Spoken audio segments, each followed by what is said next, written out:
Hello friends, good morning, Radhe Radhe. कैसे हो आप सब? आई होप सब अच्छे होंगे। मैं भी अच्छी हूँ। वेलकम है आपका मेरी एक और नई वीडियो में। तो देखिए, ये जन्माष्टमी का वीडियो है। तो जन्माष्टमी का वीडियो मेरा थोड़ा आने में लेट हो गया है, तो मैं बना रही हूँ सुबह का खाना। तो सुबह के खाने में मैंने पनीर की भुर्जी, चाय और पराठे बना रही हूँ, और लंच में भी हस्बैंड को यही दूँगी। और मेरे हस्बैंड का फास्ट नहीं है, वो एकादशी जन्माष्टमी का फास्ट नहीं रखते हैं। तो नाश्ता मैंने उनको दे दिया है और लंच पैक कर रही हूँ मैं उनका। अब तो उनको बाय बोलने के बाद मैं बाकी घर के काम करूँगी। और देखिए, हस्बैंड नाश्ता करने के बाद ड्यूटी निकल जाएंगे। और अभी इनकी जो गले वाली हड्डी है वो अच्छे से नहीं जुड़ी है, तो इनको बेल्ट लगा के ही जाना पड़ता है, और ना ही ये बाइक से जाते हैं, मेट्रो से ही जाते हैं। तो इनको बाय बोलने के बाद मैंने बाकी घर के काम निपटाने के बाद मैंने अपने बाल आज स्ट्रेट करवाए थे, और ये स्ट्रेट बिल्कुल भी नहीं हुए हैं, और कितने फूले फूले। वैसे तो मेरे बाल घुंघराले हैं, और ये बिल्कुल भी स्ट्रेट नहीं हो पाए थे। पता नहीं बालों में क्या हो गया है, बहुत ही रूखे रूखे ड्राई ड्राई हो गए हैं। आप कमेंट करके बताना आपको अगर किसी को पता है। तो मैं थ्रेडिंग बनवाने गई थी पार्लर में, तो वहाँ मैंने अपने बालों को दिखाया था। तो पार्लर वाली दीदी ने बोला, आप इनका हेयर स्पा करवा लो, हेयर स्पा। फिर मैंने बोला हेयर स्पा में क्या होगा और कितने पैसे लगेंगे, तो उन्होंने 600 रुपये बताए हैं। हेयर वॉश करेंगे वो, तो वो बोल रही थी कि हेयर वॉश जो हम करेंगे उससे आपके बाल बहुत ही सिल्की सिल्की हो जाएंगे, बहुत ही अच्छे बाल हो जाएंगे। जैसे आपके ड्राई हो रहे हैं, हाथ में लेते ही पता चल रहा है कैसे रूखे रूखे हो रहे हैं। तो मैंने अभी नहीं कराया है। 600 रुपये मुझे कुछ ज़्यादा लगे हैं, पर मेरे बाल ज़्यादा ख़राब है, तो मैं इन पर थोड़ा सा खर्च करूँगी। वैसे तो मैंने आज तक पार्लर में अपना कुछ भी नहीं कराया है, मैं सब घर पे ही कर लेती हूँ। और मैंने थोड़ा बहुत पार्लर सीख भी रखा है, तो कंटिन्यू मैंने नहीं रखा है, क्योंकि मुझे सिलाई से ही टाइम नहीं मिलता है। तो देखिए, फिर मैंने की है सिलाई। तो सिलाई, शादी, फंक्शन, पार्टी, त्यौहार कुछ भी हो, मेरी सिलाई का काम नहीं रुकता है। ये ज़रूरी होता है, डेली के डेली कुछ ना कुछ सिलाई का काम निकल ही जाता है। अगर मैं जिस दिन नहीं सोचती हूँ करने के लिए, तो उस दिन भी ये निकल ही जाता है। कहीं शादी ब्याह में भी जाती हूँ तो वहाँ भी थोड़ा बहुत निकल ही आता है। किसी का ब्लाउज टाइट हो गया है, किसी का थोड़ा लूज़ हो गया है, तो बस यही करने में मेरा ज़रूर काम निकलता है सिलाई का। तो सिलाई तो मेरी चलती ही रहती है डेली के डेली। कोई दिन ऐसा नहीं जाता कि मैं सिलाई ना करूँ। तो अभी जब से मैं गांव से आई हूँ, ना ही मेरी सिलाई हो पाई है, क्योंकि मेरे पास काफ़ी कपड़े पड़े हुए हैं। मैं गांव गई थी, तो मैं गांव छोड़ के ही चली गई थी कपड़े, और उसके बाद भी आ गए हैं। तो अभी मैंने कपड़ों से हाथ भी नहीं लगाया है, और ना ही मेरा सिलाई का काम हो पा रहा है। तो ये तो थोड़ा सा काम था, जिस जिस कपड़े में थोड़ा बहुत काम है, तो मैं वही काम निपटा रही हूँ। फिर मैंने नए कपड़ों की सिलाई स्टार्ट करूँगी, और नए कपड़ों से अभी मैंने हाथ नहीं लगाया है। तो इस सूट ने मुझे बहुत ही ज़्यादा परेशान किया था। इसकी मुझे लेंथ बढ़ानी थी, लेंथ कम थी, और लेंथ ज़्यादा बढ़ानी थी। 42 तक तो करना ही था, और इसकी 42 क्या 37 ही लेंथ थी, क्योंकि ये कपड़ा मैंने पहले पानी में भिगो दिया था, तो ये बहुत ज़्यादा सुकड़ गया था, आगे वाला जो पार्ट है इसका। तो फिर मैंने इसकी लेंथ बढ़ाई है। मैं कस्टमर का कपड़ा उसके मन का ही बना कर देती हूँ। और ये मैंने पैंट वाला सूट है, तो पैंट वाले सूट पर लेंथ ज़्यादा लंबी ही अच्छी होती है, और बाजू भी आजकल सबको पोनी चाहिए ही चाहिए, तो पैंट वाले सूट पे लगती भी ही पोनी ही अच्छी है। तो मैंने इसको बना ही दिया था, कैसे ना कैसे करके मैं जुगाड़ कर ही देती हूँ। और देखिए, स्पेशल डे के लिए मैं स्पेशल खाना बना रही हूँ। तो मैंने मावा और पनीर और मटर ये मंगाया था अपने हस्बैंड से एक दिन पहले, क्योंकि मावा मैं घर पे ही बनाती हूँ, और अभी मुझे टाइम नहीं मिल पाया था, तो इसलिए मैंने नहीं बनाया था। तो मावा मैंने ये मार्केट से ही मंगाया है, और पनीर भी मंगाया है। मटर पनीर की मैं सब्ज़ी बनाऊंगी। जब मेरा बाकी सब्जियों से मन उब जाता है, तो मैं मटर पनीर ही बनाती हूँ। मटर पनीर मेरा फेवरेट है। पनीर का कुछ भी बना हो वो मेरा सब फेवरेट होता है। तो मार्केट का ये मावा है, पता नहीं कैसा होगा। मेरे हस्बैंड मना कर रहे थे कि मिलावट के मावा होता है।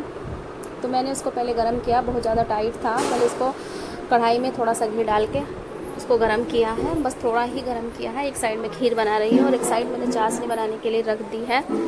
और देखिए, मैंने गरम करके इसको मैं ले आई हूँ, और परात में मैंने निकाल लिया है। और अब मैं इसमें पनीर को अच्छे से मिक्स करूँगी हाथों से। तो पनीर और मावा अच्छे से मिक्स करने के बाद फिर मैं इसमें थोड़ी सी मैदा डालूँगी। मैदा मैं कम ही डालूँगी, क्योंकि इसके गुलाब जामुन कुछ ज़्यादा ही बन जाएंगे। बेटी और हस्बैंड बहुत कम खाते हैं ब्लैक वाले मुझे ही पसंद है। मेरी बेटी और हस्बैंड वाइट वाले गुलाब जामुन खाते हैं, उन्हें वाइट वाले ही पसंद हैं। तो पनीर तो मैंने इसमें अच्छे से मिक्स कर लिया था और अब मैं इसमें मैदा मिक्स करूँगी। तो हाथों से ही इसको अच्छे से मिक्स करना होता है। और मैंने भी बर्तन छोटा लिया था तो बड़ी परात लेनी थी मुझे, क्योंकि मावा ज़्यादा था, आधी किलो मावा था और 1 पाव से थोड़ा कम मैंने इसमें पनीर भी डाला था। तो मुझे थोड़ा मुश्किल हो रहा था इसमें करने में। मेरी बेटी भी मना कर रही थी कि मम्मी आपने छोटा बर्तन ले लिया है। तो मिक्स तो मैंने अच्छे से कर लिया था और इसके पेड़े भी अच्छे से बन रहे थे। ये देखिए बन गए थे पेड़े भी। तो मैंने थोड़ा सा और मिक्स किया कहीं फट ना जाए। और जब से मैं पनीर वाले गुलाब जामुन बनाती हूँ तो बहुत ही अच्छे बनते हैं। तो चिरौंजी घर में नहीं थी तो मैं वैसे चिरौंजी डालती, और हस्बैंड भी नहीं थे तो मैं किससे मंगाती। तो फिर मैंने जुगाड़ करके इसमें बादाम ही डाल दिए हैं। बादाम डालने ज़रूरी होते हैं, नहीं तो इसमें अंदर गुठली पड़ जाती है तो अच्छे से सीखते नहीं हैं और ना ही अच्छे से इसमें चाशनी जाती है। तो देखिए ये मैंने ऐसे बना दिया है और बहुत ही अच्छे बन गए थे। और फिर मुझे बाद में याद आया मैंने खाने वाला जो सोडा होता है वो नहीं डाला था, जिससे ये हल्के हल्के फूल जाते हैं, इसमें टाइटपन नहीं रहता है, तो इससे ये सॉफ्ट बनते हैं। तो मैंने 1 चुटकी इसमें सोडा डाला है और फिर इसको अच्छे से मिक्स किया। मुझे डबल मेहनत हो गई थी और टाइम भी कम था, क्योंकि मुझे मार्केट भी जाना है और दूध लेने भी जाना है। शाम के 6 बजने ही वाले थे। तो पहले मैं दूध लेने जाऊंगी और उसके बाद मुझे मार्केट भी जाना है। हस्बैंड का फ़ोन आएगा तो मैं फटाफट दूध लेके आके मार्केट जाऊंगी, क्योंकि हस्बैंड का फ़ोन बस आने ही वाला है। और फिर उनका थोड़ी देर में फ़ोन आ ही गया था, तो मैं दूध भी बस फटाफट लेके आई हूँ। और फिर मार्केट से मुझे कुछ सामान लेके आना था, तो मैंने उनसे बोल दिया था जब आप ऑफिस से निकलो और मार्केट तक आ जाओ तो मुझे फ़ोन कर देना, मैं आऊँगी। और मुझे कुछ उनके साथ ही सामान लेके आना था। और देखिए आज जन्माष्टमी है तो हमारे घर पर ये छोटी सी राधा आ गई है। और ये देखिए कैसे लंबे लंबे सांस ले रही है। आज इसके बहुत ज़्यादा भाव बढ़ रहे हैं। आज सुबह से मेरे घर पे नहीं आई है ये।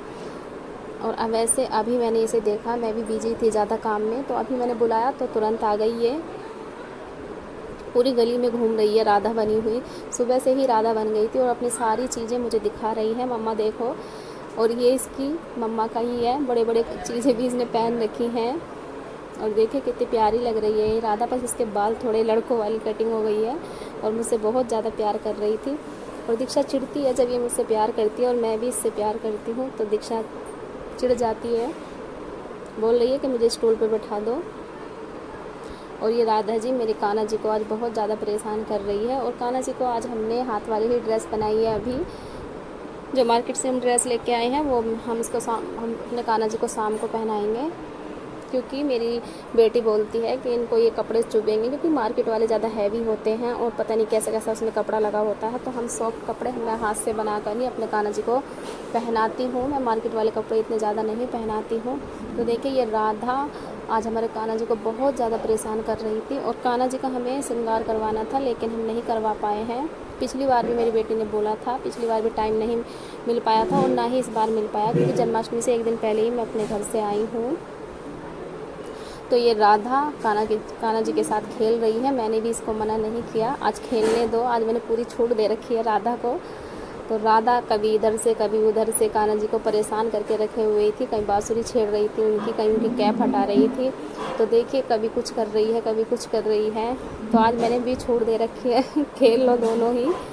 वीडियो अच्छी लगे तो लाइक करना, अगर चैनल पे नए हैं तो सब्सक्राइब कर देना। तो बिल्कुल भी नहीं मान रही थी, बोल रही थी मम्मा यहाँ पे बिठा दो बाबू को। बाबू बोलती है, मैं भी बाबू बोलती हूँ ना। तो देखिए कभी कुछ कर रही है कभी कुछ कर रही है, अपने आप ही उठा के घूम रही है और मुझे डर लग रहा है। तो मिलते हैं नेक्स्ट वीडियो में, तब तक के लिए बाय बाय, राधे राधे।